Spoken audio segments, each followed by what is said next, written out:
Hello, everyone. This is Chris McDonald with Run Sign Up. Welcome to our How to Streamline Packet Pickup webinar. We still have a number of people joining us right now. So while that's happening, just go through our normal housekeeping items here. If you've not used GoToWebinar before, something to note is that there is a control panel on the right-hand side, and you can ask questions there. I have Steve on the back end and Shelly as well, who are there helping out with questions. And if 50 of you guys ask the exact same question, I'll ask Steve just to pause me and say, hey, we've got this question coming up over and over and over again. Let's go ahead and float it out there and talk about it. So with that being said, it is after 2 o'clock. This is being recorded, by the way. So if for some reason you do have to drop off, it will be recorded. It will be uploaded to our YouTube channel, and you will get a link. However, obviously you won't have the opportunity to ask questions as needed. So we do appreciate you guys taking a moment and spending your midday on a Thursday with us. That being said, let's go ahead and get started. So again, I'm Crisp. I am a race director, a timer, a race owner, and so I am not only I'm not only someone that works with Run Sign Up, but I also have been and am still in the trenches with all of you, both timers and race directors alike. So I get the day-to-day ops in terms of the hurdles that you experience, the wins that you have on a weekend, and the general gist of why we do it. So if you do ever have a question about putting on a race or ways to optimize Run Sign Up to help you with your race, feel free to reach out. My email address is crisp, C-R-I-S-P, @runsignup.com. Today, we're going to be covering some basics for some of you that maybe this is your first intro into packet pickup, and you're like, well, why do I have to hold packet pickup? It is actually a fairly important piece of the puzzle. And then another piece of the puzzle that we don't talk enough about, I feel like, is volunteers and how they interact with athletes, the technology they'll be using, and ways to kind of invigorate them and make them want to come back. And then it wouldn't be a Run Sign Up talk if we didn't go into using technology. So that is obviously a huge piece of the puzzle. To be honest, there is a section on using technology, but you'll see a common theme over and over and over again. We're basically trying to use technology at all points. And then there's different races and different approaches.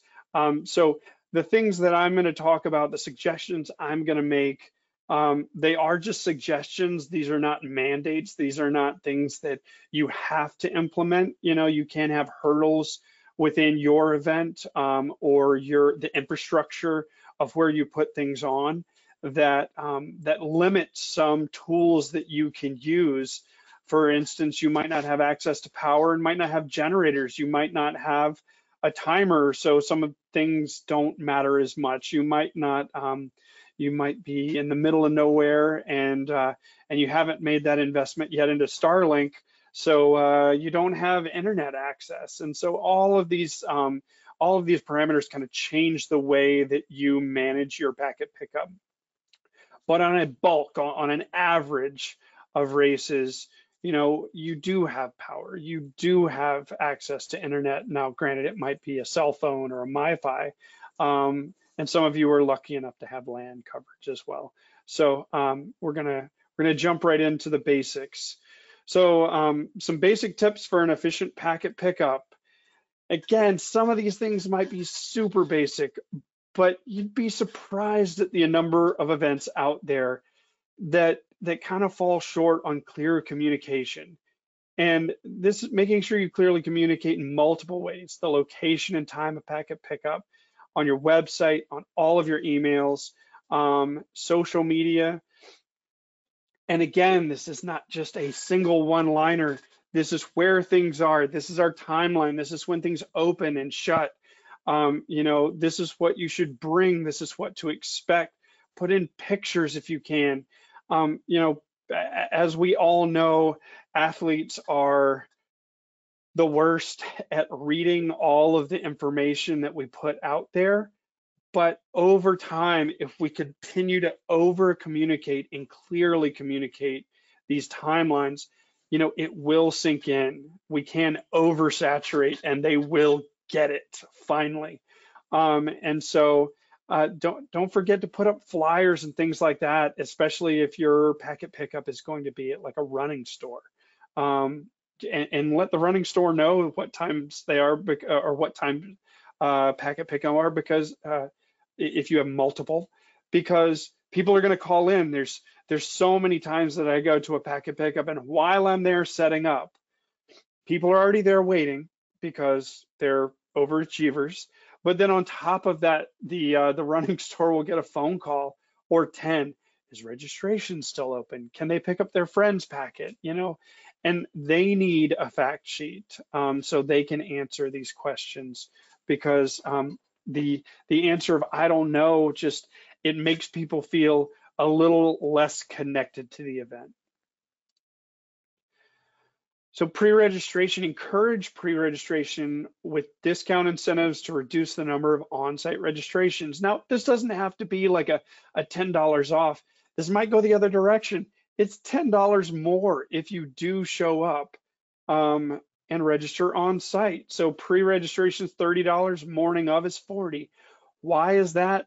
Again, it's to get people registering online in advance so that you don't have to manage you know, 500 or 5,000 people showing up on site to register. It also allows you to get those waivers signed online, and for everyone to have, or as many people as possible to have the same packet pickup experience, because they're all registered well in advance and ready to go on race morning or at packet pickup when they show up.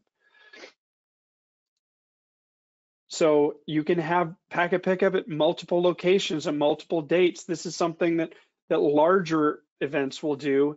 And this is, again, something you can consider if your packet pickup locations are very small.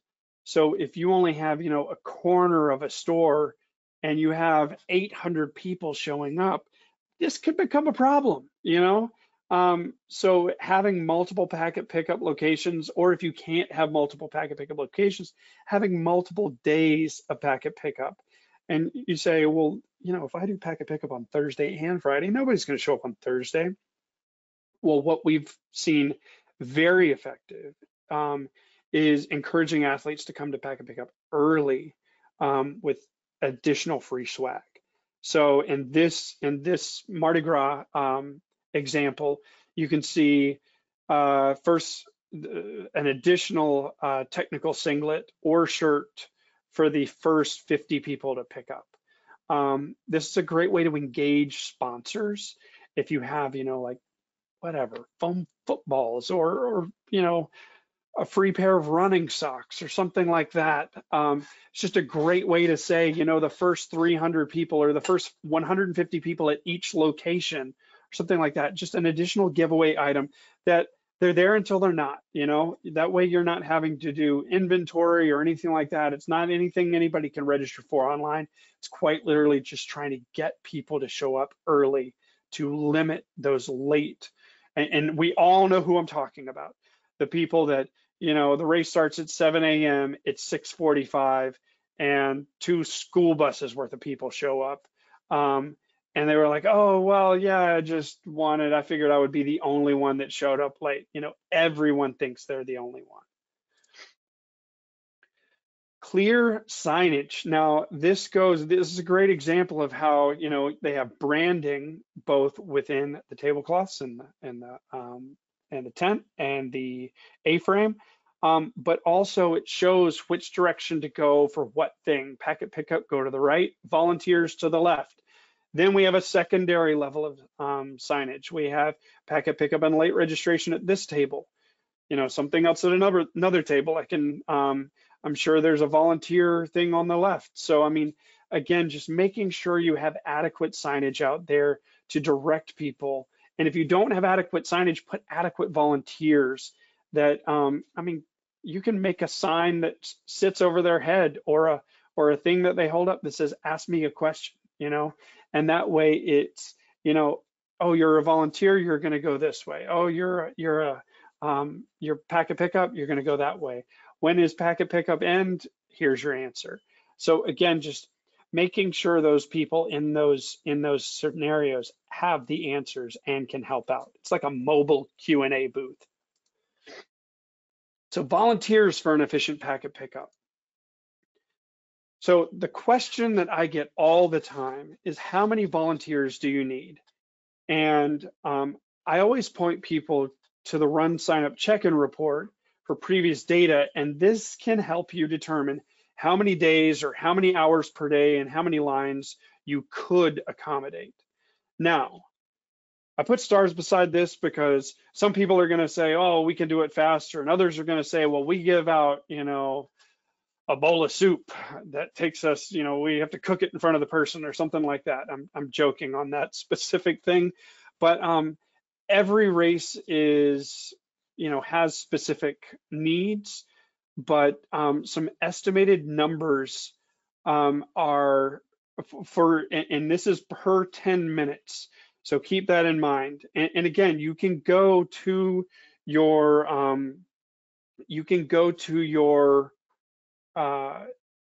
previous data and see how many people one person checked in within a 5-minute period. So you would need to double what it shows. But if you're doing pre-assigned bibs and no QR code pre-race email, one volunteer can check in about 15 athletes per 10 minutes. So it's a little bit less than 2 per minute. And this is the assumption that they're going to be thumbing through, they're going to be using a paper form. So they're going to be scrolling down the paper form, flipping pages, scrolling through bibs that are pre-assigned. They're going to pull that out, and then they're going to turn around. They're going to go grab a t-shirt. They're going to grab the t-shirt and the bib. They're going to stick it in the bag. They're going to hand it to the person and high five them. So again, could be longer, could be shorter. These are just estimates here. So with dynamic bib, with typing these in, we double our speed. So you could expect about 30 volunteers. So they're going to be going through a few per minute. So every 20 seconds, that person's going to be rolling in. Now, the more people, the more overloaded this person feels, the more errors there are going to be when they're dynamically typing things in. Which is why if you're going to do dynamic bib assignment, I always suggest the next section down, which again is even faster. One volunteer can do about 45 athletes per 10 minutes. So we are moving in a faster rate this direction. Now, the final one, QR on email, dynamic bib QR. So what this means is you send out a pre-race email, or maybe several, with a QR code replacement tag out of our Run Sign Up email platform, and you have dynamic QR codes on your you have your QR codes on your bib for dynamic assignment. So you can grind on this. We got it down at an event that we didn't have to also do t-shirts.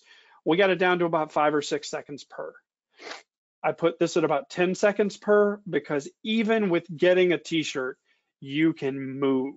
When you're scanning a QR code, scanning a bib, grabbing a t-shirt, handing it to them, go.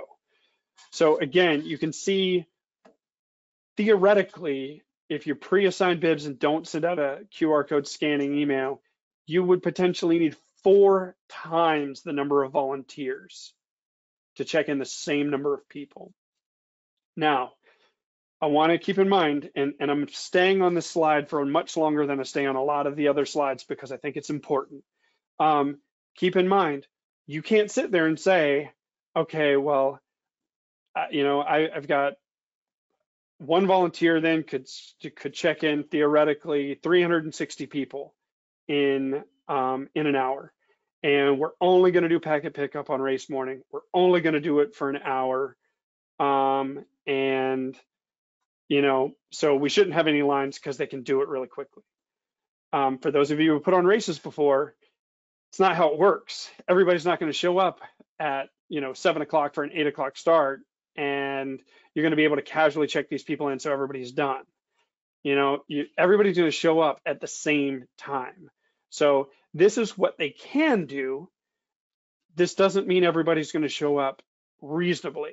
So you need to think through how many people are going to show up at any given time. So if I, for instance, had an hour and 360 people, and I'm only doing on a race morning, I would probably have, 4 lines or 5 lines, because everybody's going to show up at once, even with a QR code on the email and a dynamic bib.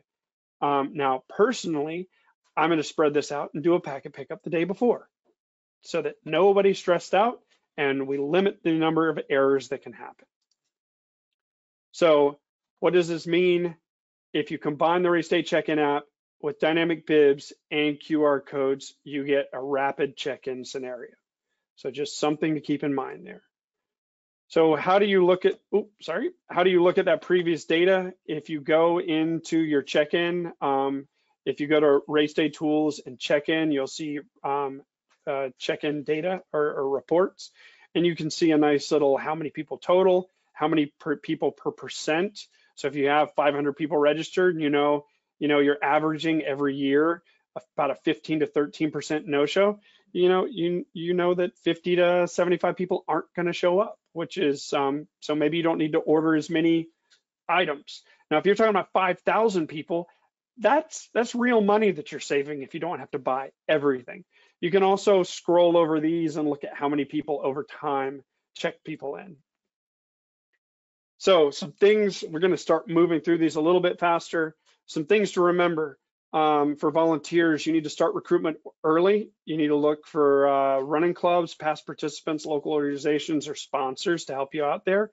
Train them in advance. Ensure volunteers are trained to understand the nuance of checking people in, double checking what they're doing, exact spelling of names, how to scan something if they're using their own device to make sure things are downloaded, etc. So a tip is if you're using QR codes, this helps bypass the many typical check-in issues. Again, going back to that fat figure of typing things in. So by scanning the QR codes, especially some of you might say, well, I have an older demographic that helps out. I'll tell you what, once you show them how to scan QR codes, they love it. They're like, oh my gosh, this is easy. We had an adult group that said, normally I have to ask my grandkids how to do everything. This is the first app that I don't have to do that. It's very intuitive and we appreciate it. And then at the end, make sure you reward your volunteers, whether with swag or future entries, provide them food and drinks. And then I love the idea of taking a group picture if they want to be in it so that they feel appreciated. Put that out on social media, publicly thanking them. Maybe at the finish line after the event, if you could just make an announcement, hey, we want all the volunteers here so we can take a group picture. I think it's a great way of doing things. You can also use the Run Signups volunteer management solution. Comprehensive, user-friendly tool streamlines that process. And you can use it to manage your packet pickup volunteer staff by assigning key roles, things like runner relations, bag stuffing, things like that. It also allows for a centralized location to manage all of this stuff with the job description shifts and communicate out of there to the volunteers. And they can sign up directly through the race website, which makes it really easy for them to find the sign up. There's also QR codes that you can post at different places for volunteer registration.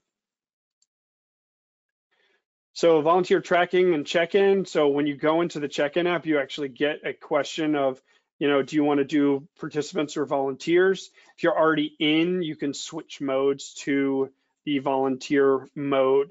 If you want to change settings, you can go in, you can go into the very top 3 lines, and you can go into settings where you can do presets and configurations just like you do your normal check-in app. There's fewer features that you add in there, but once you save those and go back in, you'll see the ability to like not show an email, or if you do want that shown.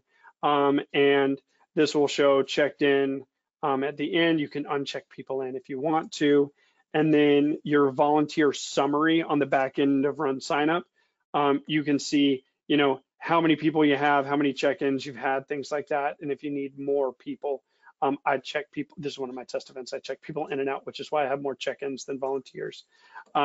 So obviously we need some more volunteers for this test event. All right, let's move on for technology, using technology for an efficient packet pickup. This is kind of the bread and butter of what we're all here for.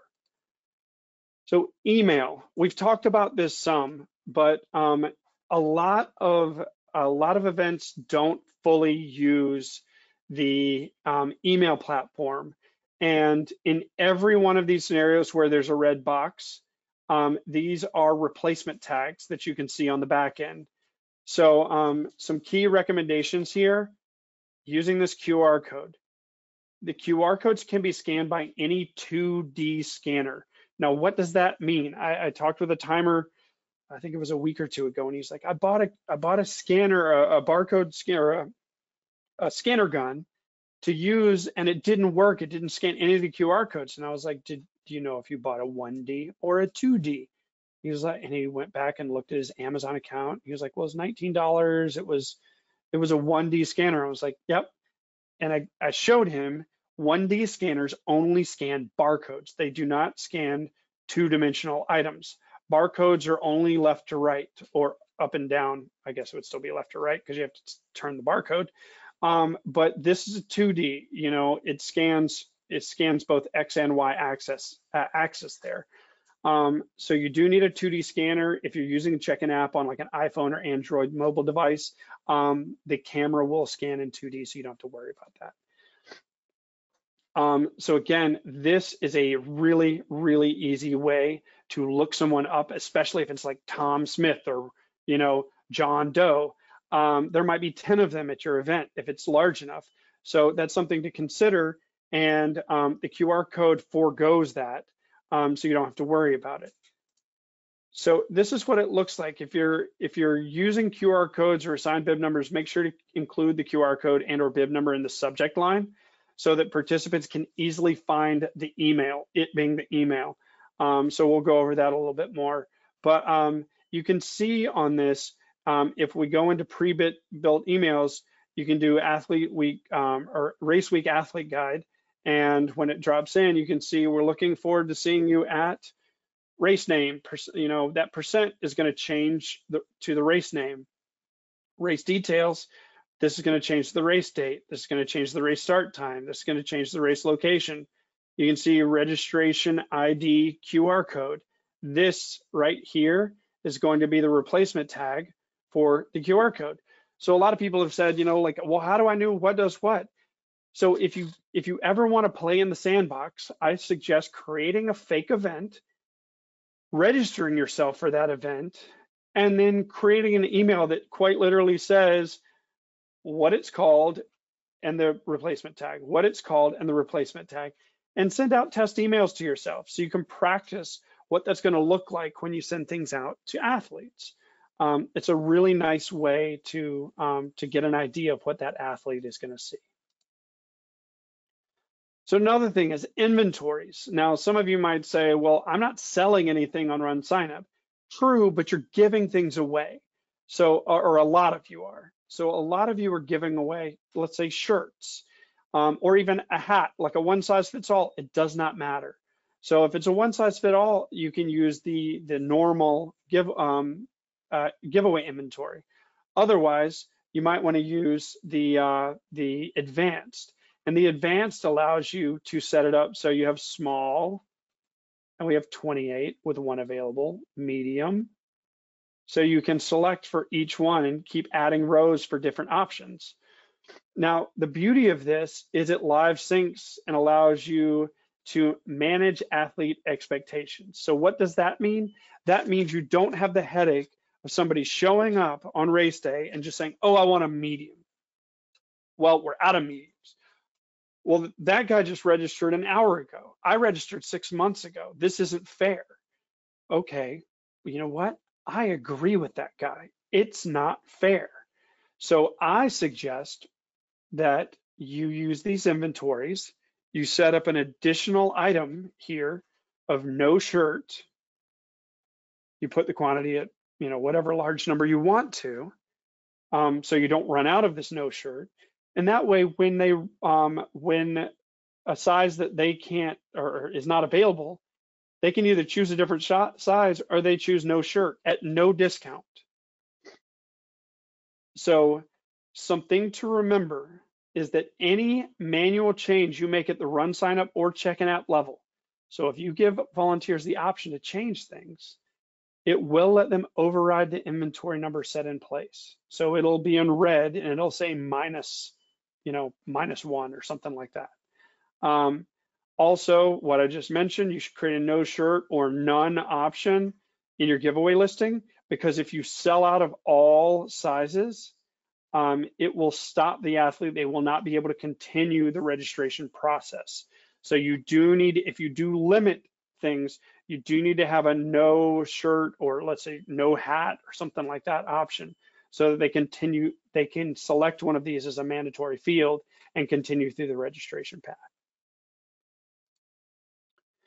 QR code links. Now, this is something that people ask for all the time and don't realize they're available for you. On your page, on the back end, if you go into promotion, links, and scroll down, you will see results links, sign up links, volunteer links. It's a great way to get your event specific QR codes out for a number of different items. My personal favorites are results and registrations. So my tips here are making a big sign that says, with the registration QR code on there, and it says register. And the benefit here is when people show up, they don't have to wait in line for your kiosk. If you have race day registration, they can just scan it with their phone. They can register really quickly, no big deal. It also helps the timer if he or she is pushing the results up live to run sign up. So you can make a what's my time and make a poster of the results QR code. And so all they have to do is scan that and it takes them to your page that has the results on there. Now, again, if results aren't being published live, you need to speak with your timer about this beforehand. But if the results aren't being published live, maybe don't publish that because you're going to get a lot of questions. And if registration is closed on race day, maybe don't make that poster that we talked about because they're going to get an error that says registration is closed. So again, some really quick and easy ways to get information out. On-site registration kiosks. Again, this is all part of the packet pickup process. So you can go into race day tools and on-site registration. You can enable this, and you can change the fields that you want to accept on race day at your, if you have Chromebooks or laptops or whatever you might have out there for people to sit down and register. You can also allow for cache passwords and a bunch of other items on there. So you can even assign bib numbers at the time of registration. So whatever you want to do here, what I suggest, again, make a fake event, test it out so that you can go through the reg path, you can see what the athlete's going to see, you feel confident that you like what this looks like. And so having an error for participants to register separate from packet pickup will keep things flowing. If you have them do this at the table, like right beside where you're checking people in, queues are going to form where they shouldn't. People are going to get frustrated. So move it off to the side so people can sit down and do it at their leisure. All of this live syncs with the check-in app and run signups database for all participant data, and finances to be housed in a singular location. So once they go in and register, Boom, there he is showing up in the check-in app. So you can click check-in, assign him a bib number. Dynamic bib assignment. So we talk about this a lot, and I'm not going to go into specifically how to do dynamic bib assignment. We have a number of videos on this at youtube.com/runsignup, and you can then search for probably the word dynamic will bring it up, or in our help guides. If you're on Run Sign Up and click on the icon at the top right and click help, you can then search for dynamic bib assignment, and it will go through a how-to tutorial, videos, etc. But this is where bibs are assigned as participants check in. It saves tons of time. We've kind of already talked about that, because you don't need to create pre-assigned packets, so you don't need to label them in advance, and you don't need to search for bib numbers when checking people in. You just hand them the next bib. You do have to document it, which means this does require a couple more layers of training for volunteers. But with the QR codes, things like that,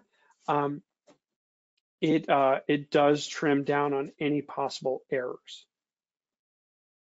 Quick tip, put out only a small stack of bibs for dynamic assignment. You can keep them in a box or a file folder, and having them organized and arranged to have them on fast for replenishments is super helpful. Also, if you have a volunteer training party, while they're training, you could have them sit down and put groupings of 4 safety pins together. Not all will need pins, some have their own. So you don't need, I always strongly encourage people not to put them on the bibs, because some people don't need them. When people are checking in multiples at one time and you're dynamically assigning, write each participant name on the back of the bib really quickly. You don't have to write the full name. You can just put Bob for Bob Bickle on there. So it's a quick and easy way. So when the family goes home, they know whose is whose. And if there's 2 of the same name, maybe put their age on there, or senior or junior or something like that. Also, if you're scanning the QR codes on bibs to dynamically assign them, keep the unassigned bibs face down to limit errant scans. A lot of people talk with their hands, and if they have their device in their hand and all the bibs are facing up, they might accidentally scan one, over to the right in another pile. So it's just put it this way, it's something I've learned from experience. So it's just a nice little way of not accidentally scanning the wrong bib number. So the Race Day check-in app, if you haven't already checked this out, do it. Do it now, do it often, test it out, play with it. It is Run Sign Up's coolest feature. So this streamlines the packet pickup process and enables your volunteers to check people in within seconds. You can use mobile devices like phones and tablets. You can also use computers with the check-in app if it has a Google Play Store. And there is self-check-in, but I would strongly advise against it.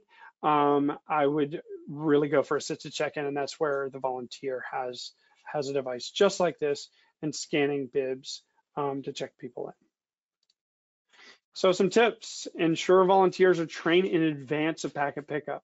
Now, this doesn't have to be like days in advance. It could just say, ask them to get there 15 or 20 minutes in advance.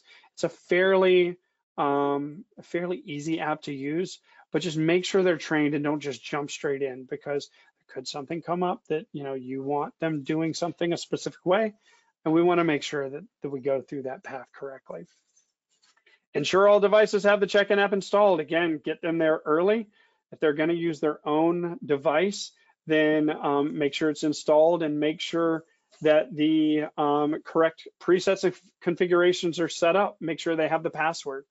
I like to make sure there's a check-in, check-out procedure for volunteers to make sure there's no queued edits on devices prior to someone leaving. This is if they're going to use their own devices. If they're going to use our devices, then that's something a staff member does before they shut down packet pickup completely. So check-in app, custom presets. This gives you the ability, this is just a whole bunch of, we're not going to go through all these, but all the different preset options. You can decide if you want to give the volunteers ability to adjust, change information like name, age, event competing, something like that. Or you might want to limit changes for to a seasoned race staff, so or at your Q&A table or something like that. So once you get your presets done, you can assign them to events and save your overall configuration to the cloud. So in some scenarios, you might have a volunteer configuration and an admin configuration. So once you save them, you select what goes to where, and it's a really easy way to push it up to the cloud and then expand that to additional devices. So my suggestion is doing this well in advance. A lot of times I'll do it on Monday beforehand. So like next Monday, I'll be doing it for the following weekend's events. Sometimes we do it well in advance, so we don't have to worry about it on race week. We have plenty of time to test, register ourselves, make sure that pathway works exactly like we want it to. And then once we've got those settings, again, we test things out. Yes, we want to see that coupon in there, or yes, we want to see somebody's a survivor because they get a special bib or a special sticker. And then check-in app data display. So once you get somebody in, you can also see things like people on the same team and check people in, or you can see that, you know, they're checked in or not checked in. And this would be a QR code within the email that they could scan to get to this point, to get to that person. You also have check-in app label printing. And so the QL810W, I believe, is one of the printers that we suggest looking into. And but keep in mind, RenSignup's just saying, hey, this printer works with our application. We do not support the printers. We've had several people contact us, hey, my printer's not working. Well, what we're gonna say is, are the settings set correctly in the app? After that, you know, just like any printer at home, if you have issues, you know, networking a printer or something like that, it might be a little bit more challenging to get network printers set up. But it is a nice thing. So like when somebody checks in, boom, it auto pushes the label and you can stick that to the bib. Checking out real-time reporting. So this is real-time stats. It's a great tool for you, the race director, to know, you know, say at the end of Friday night, really quickly, how many more athletes are expecting a race morning? So let's say we have 1,000 athletes. And for the past 5 years, we've had 85% check-in.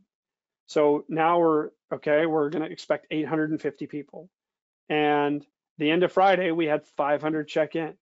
So we say to ourselves, all right, we're expecting 350 people in the morning. We need to make sure our check-in folks are, you know, game on, ready to rumble first thing in the morning. So just, again, things to consider as you're setting these things up. On race morning, a lot of times I want, if I'm out maybe helping with the finish line setup or making sure some timing equipment is set up correctly, I want to know how packet pickup is progressing. Or sometimes I'm not at packet pickup. Maybe I'm meeting with a sponsor, or you know, moving things around, getting equipment in place. I can know how many people have checked in so far. And then on race morning, just before I start, a lot of times I'll look to see how many athletes I'm going to put on course, or for a triathlon, approximately how many athletes I'm going to put in the water.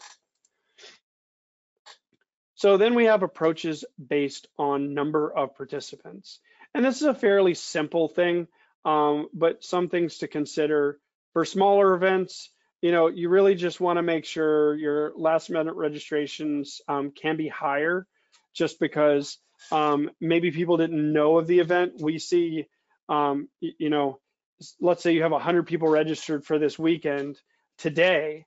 You could easily get another 50 people to register by race morning. So you could have a 50% increase in your numbers in the last 2.5 days. Whereas if you have 1,000 people, you might have another 50 or 75. So it's really just those percentages are off a little bit. The same number of people could show up for on-site registration. So The smaller events usually get a little bit more shell shocked by them because they're like, oh, we have 100 people, maybe we'll have 10 people walk up. So they're ready for 10. The 1,000-person race might be ready for 100 or 200, but the smaller event is not.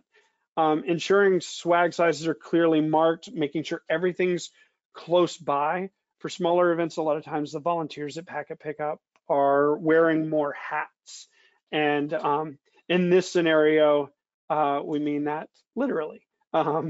But they might be the one grabbing this and that and answering questions and putting things in bags. So you just need to make sure everything's better laid out and in reach.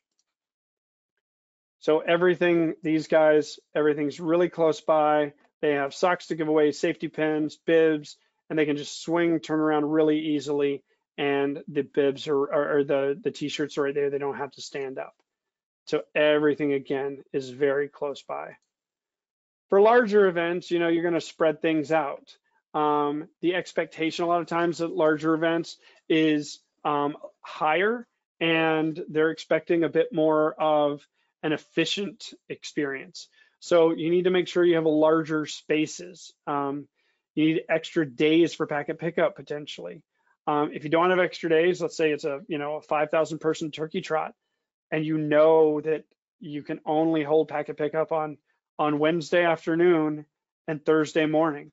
You might need an entire gymnasium to do that because you know you're going to get it, as soon as 5 o'clock runs around and everybody gets off work on Wednesday, you might have 2,000 people show up within an hour. And so you need to do some math to figure out how many lines of people you need.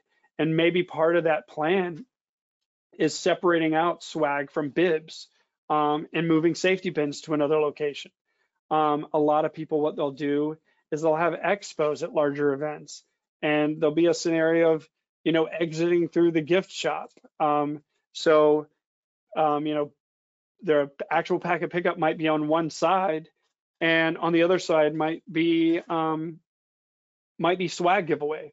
I've seen events and they say, well, how does my second event, or how does my t-shirt guy know what size? Some people have written the size on the bib. Oh, well, that doesn't look great. Some people have made tickets, and they made a set number of like 200 tickets for, again, these are larger events, 200 tickets per size, and they hand the tickets, they put them in little baskets and they get their shirt from the ticket, and then every 30 minutes or so, a walker or runner walks the tickets back over to Packet Pickup, because you can reuse the tickets. It's just small, medium, large, extra large, double X, triple X, what have you. So it's a really easy way to move things back. You don't have to just throw everything away. And then the final way is I've set up a check-in app setting of just t-shirts, and all it shows is the person's name and t-shirt.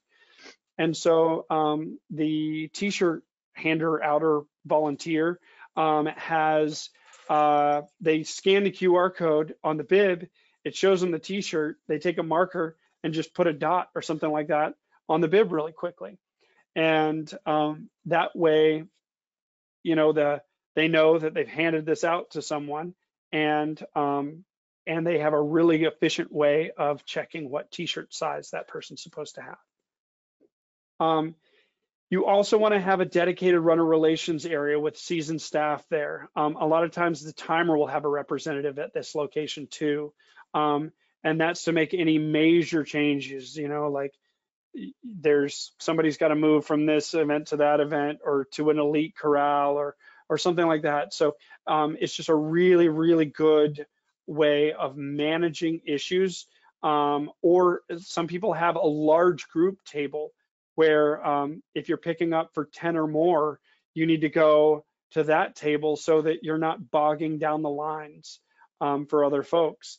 And also just keep in mind that if you're using the check-in app, it's with multiple locations like being shown in this picture, you can scale the number of lines really quickly by opening up another device, opening up a check-in app, making sure it's synced to the cloud, or making sure you've got the configurations from the cloud, and asking, okay, next person. And now you've got a whole nother line. And so it's a really easy way for your floater staff to just kind of decrease that line at any given point.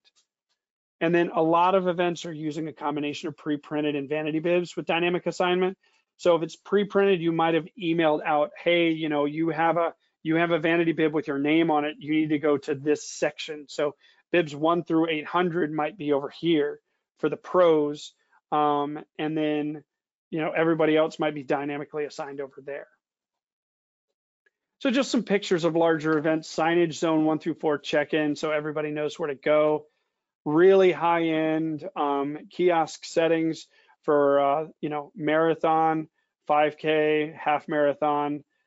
So really nice ways of setting things up. You see, there's one person sitting at the table, and there's other people behind, and they might turn around and say, I need a small, I need a medium. So you have t-shirt runners for those people. Everything laid out, very easy to pick up and grab. Again, these have names on them, so they need to thumb through. This is pre-configured, so now we know that this has different file folders of A and B, last name, C through E, and they can change these as needed per event with large signing or large signage up about different things and different rules.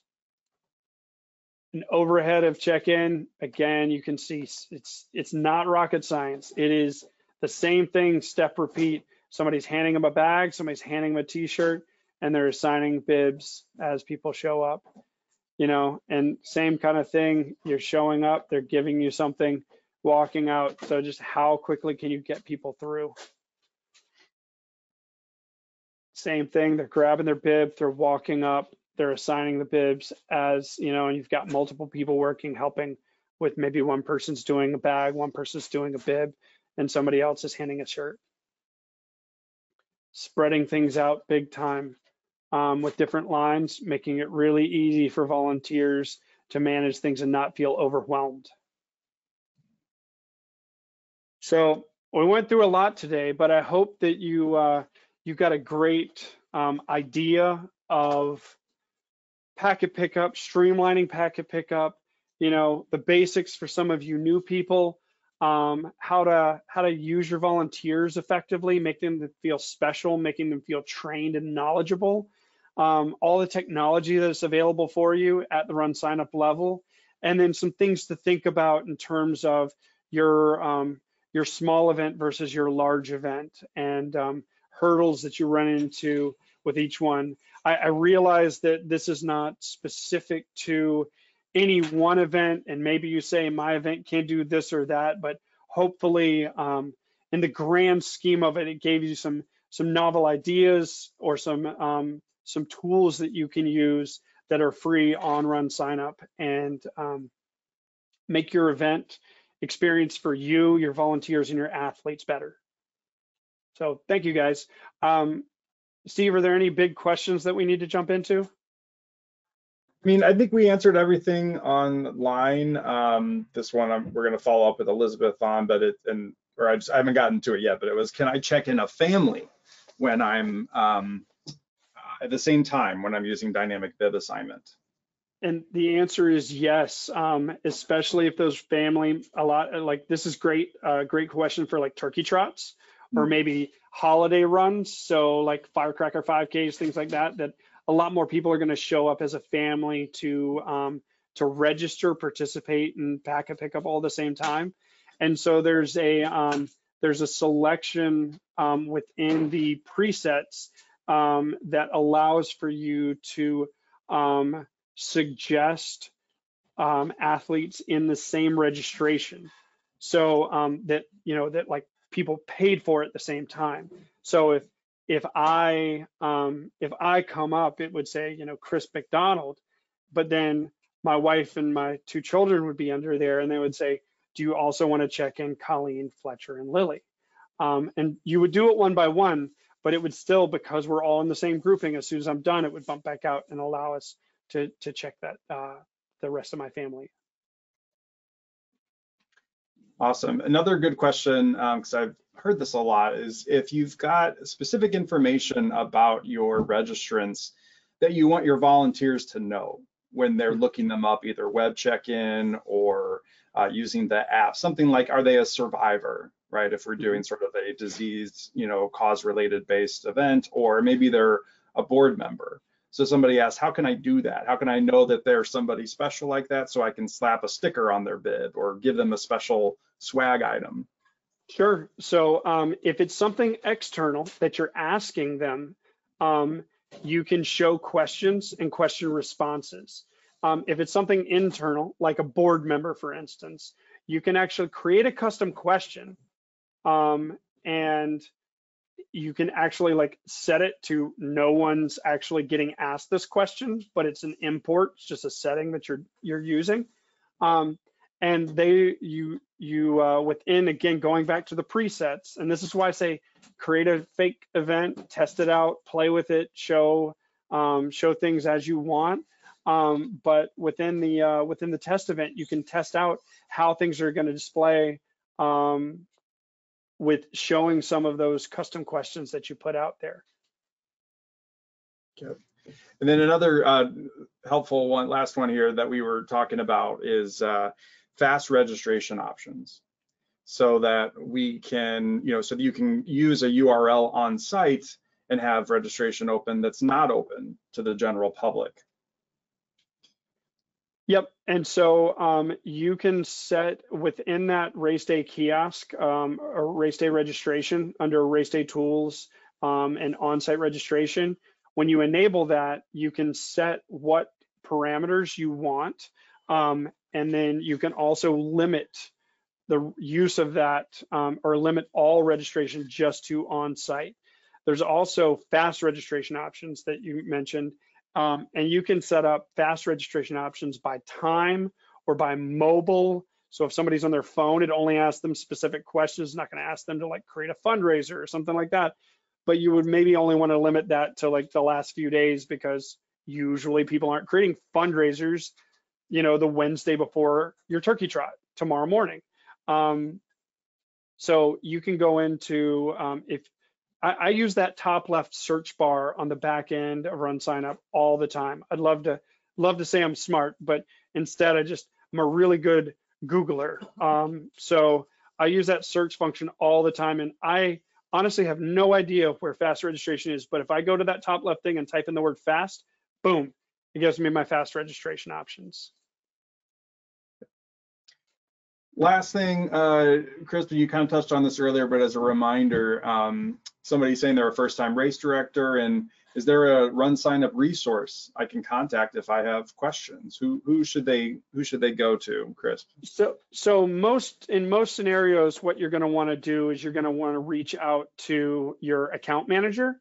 They're the ones sending you emails.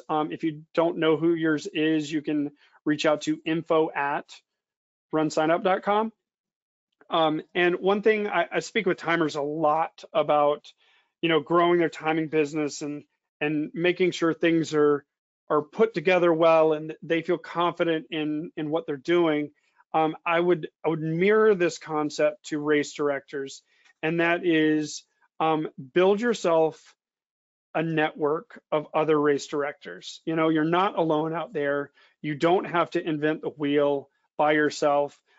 Most things that you're trying to do have probably been done before. As much as we want to say our event's special and groundbreaking and all this stuff, the bones of events are all pretty much the same, and so there's a lot of great Facebook groups out there that you can get on, and you can search for like Race Directors Hub, or I'm not looking at it right now, so I can't remember all of them, but there's 3 or 4, and people float questions out there, and there's a lot of people out there willing to help out. They remember that first race they put on, how daunting it was. When I work with first-time race directors as a timer, I tell them, number one, I try to take off the rose-colored glasses and say, buckle up, Buttercup, this is going to be a ride. And year one, I tell them it's 100% the work year one. In year 2, it's 75 to 80% the work of year 1. In year 3, it's 60, 65% the work of year 1. And by year 4 and onwards, it's 50% the work. And it's because for the most part, you know, you've got a group of people you work with, you know who to contact with permitting, police, porta potties, you know how many people usually register, check in, what have you, in these time constraints. You know approximately how many things are going to get purchased, or what things are going to cost, or how much money you're going to bring in, or how much help you're going to get from different volunteer groups. So, you know, year 1 is without question the hardest year. And most of us, you know, 2021 or 2022 was year 1 all over again. So we're kind of hitting a reset from COVID on what things look like. But for those of you that are year 1 race directors, you know, don't get discouraged. It does get easier, but write things down. You know, like you make a notebook, make a how-to guide for yourself, so that you still have who to contact and when to contact, and your timelines and things like that, and get onto those Facebook groups and ask those questions. Awesome. And then Chris, this is going to be available for people, right? This recording? Yep. It usually, I think it'll probably be published within the end of the day, but definitely in the next few days. And I believe all the people that signed up for it get a link emailed to them. Yes. But if for some reason that link does not go out, or you do not receive it, you can check back in another few days. Again, I tell people all the time to go to the youtube.com/runsignup. And it's a great resource for all things run sign up, because you can kind of fast forward, rewind as you need it. Maybe you're a fast learner on some things, slow learner on others. And so you can really take your time and dive into a little deeper onto those things that you need to learn about. Awesome. Yep. And we will send out a link to the recording, as well as a link to the slides if you want to download the PowerPoint slides. But yeah, you can bone up and return or review anything that you heard today. So awesome. Well, thank you guys so much for joining us, and thanks, Steve, for helping out with questions. We appreciate it. Hopefully this was helpful to everyone, and look forward to chatting with you guys soon. Take care and have a great race. Wow. Okay. Well, I apologize. That is incredible neck strength. Great job. And great job to you. You made it to the end of another video. Thank you for watching. Click subscribe if you'd like to see more of our content. Hit the notification bell and all, that way you get alerts when we post new videos. And if you enjoy the content here, please click the thumbs up button. Thank you.